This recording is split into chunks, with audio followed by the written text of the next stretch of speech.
ছিল, তাই কন্ট্যাক্ট দিয়েছিলাম। ও বদমাসটা ওই করেনি, আর আমার তো সম্বন্ধে কোনো আইডিয়াই নেই, এটার জন্য আমি ব্যাপারটা বুঝতেই পারিনি।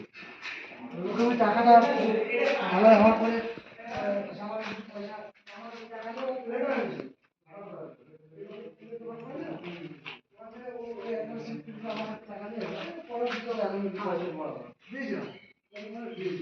কিন্তু বদমাস কি করেছে, আমার কাজটাই খারাপ করে দিয়েছে।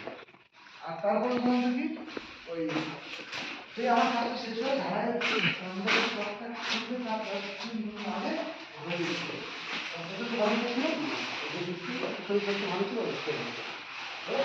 ভর্তি ছিল এবং বাড়িতে বসে বলছি দাদা এই ব্যাপার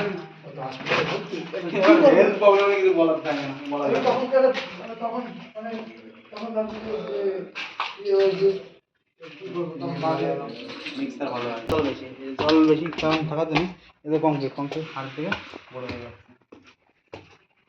তখন বাধ্য হয়ে দিয়ে দিয়েছি, মানে পয়সাটা আমরা তখন কি করি, আমাদের ওই ঢালাইয়ের মিক্সার কেমন হবে আমার তো ভুল হয়, মানে আমি তো